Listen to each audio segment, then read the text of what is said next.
Welcome to Games from Folktales, a podcast that mixes historical research and tabletop role-playing settings. I'm your host, Timothy Ferguson. This week we return to Mythic Cheshire and the Legends of Longdendale by Thomas Middleton. Again, we need to try to come to terms with why the town of Glossop is so full of magic users. This time, a witch who can turn herself into a variety of animal shapes, who in the folklore is referred to as a Wehr-wolf. Statistics, eventually. And now over to the LibriVox reader. I'm sorry, my notes are bad about his name and I can't quite make it out in his recording. So thanks to him and his production team.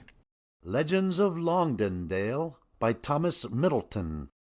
The Abbot of Basingwark, or the Wehr-wolf of Longdendale.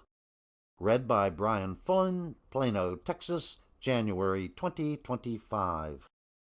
Glossop, which in the Doomsday Survey was reckoned as part of Longdendale, was granted by William the Conqueror to his natural son, William Peveril of the Peak, whose descendant was disinherited by Henry II for procuring the death of the Earl of Chester by poison when the township reverted to the crown.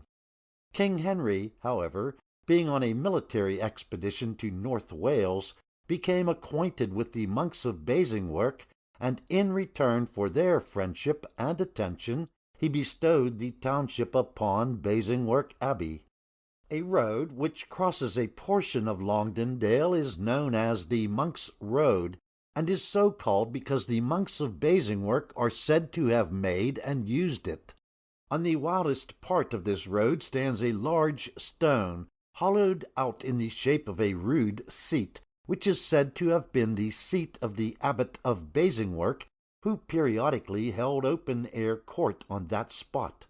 The stone is known as the Abbot's Chair. On a certain day in the reign of good King Henry, the Abbot of Basingwark sat in state upon the stone seat of the Abbot's Chair. He was holding a court for the receipt of all his rents and tithes, for the dispensation of justice in that part of his possessions, and for the purpose of hearing any petitions which the people might wish to make. To him came an old dame, full of woe and misery, and almost blind with the falling of bitter tears. Her tale was enough to melt the stoutest heart. She had an enemy, and the enemy was a woman who dabbled in witchcraft. Through the agency of evil spirits, this witch had brought death upon the old dame's husband and on all her children, so that now she was all alone in the world, and knew not where to look for shelter or for bread. It was said, also, that the witch possessed the power of changing her shape, appearing now as a woman, now as a man, now as an animal or bird, so that it was almost impossible to catch her and bring her for punishment. The Abbot of Basingwark, on hearing the story, was very angry. He first relieved the distress of the poor woman, and then pronounced an awful curse upon the wicked witch. "May the hand of heaven fall upon this wicked mortal," cried the abbot, "and in whatever shape she be at the present moment, may that shape cling to her until justice has been done." Then he prophesied that ere long the righteous wrath of heaven would fall upon the witch, and that a bitter death would assuredly be her portion. And the old dame went away satisfied. Now it chanced that very morning the witch had changed herself into a Wehr-wolf, and was even then prowling about the forest in search of victims. And by further good luck it happened that good King Henry II, who was on a visit to the Baron of Ashton-under-Lyne, was out hunting in company with his son, Prince Henry, the Lord of Longdendale, the Baron of Ashton, and other noblemen and knights of the district. The royal party hunted chiefly in the forests of Longdendale, which were noted for wild boars, deer, and game of every description.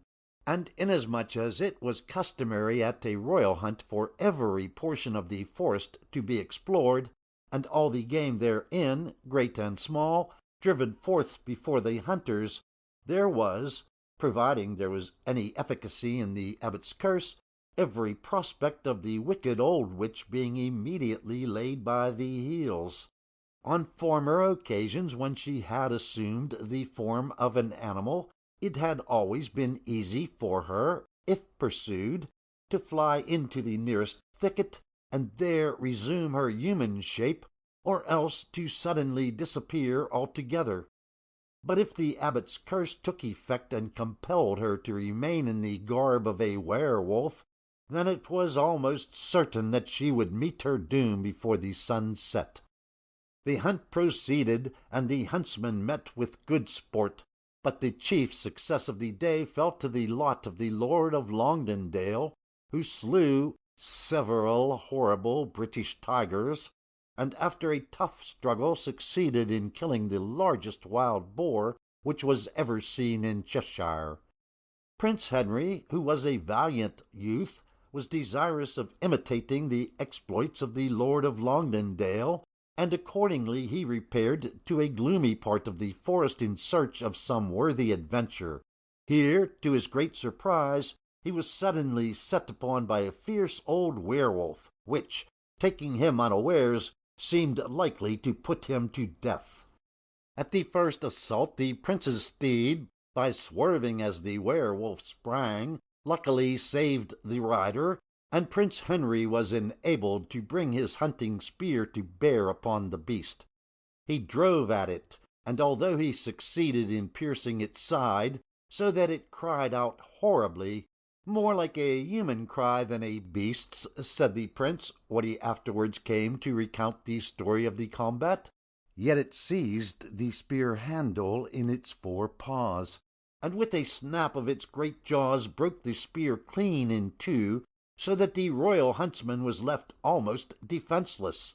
He drew out his long hunting knife and buried it to the hilt as the beast sprang at him, but though he fought bravely and long, the terrible thing succeeded in pulling him from his horse to the ground.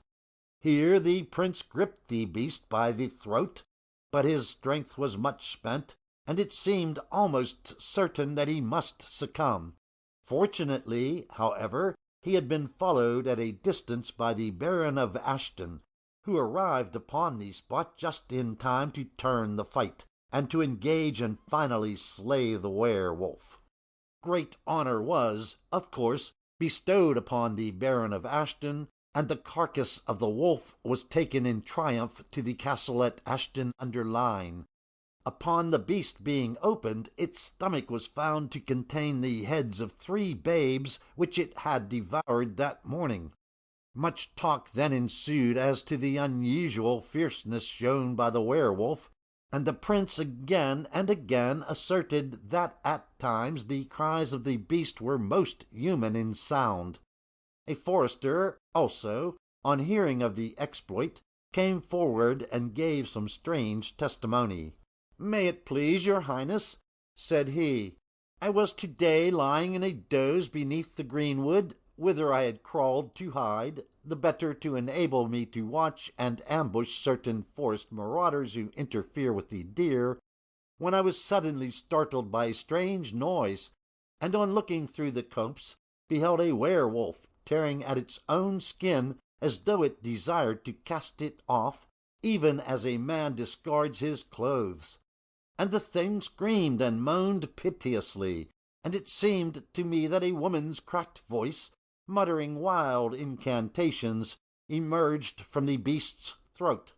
Upon hearing which I was sore afraid, thinking I was bewitched by the evil one, and I fled. Divers others had also strange tales to tell of the werewolf's actions, and that same evening, on the Abbot of Basingwark coming to dine with the royal hunting party at the hall of Ashton-under-Lyne, it was proved beyond doubt that the werewolf was none other than the wicked witch. Thus was the curse of the abbot speedily fulfilled and justice meted out. Needless to say, that which was never seen again. Your saga may vary.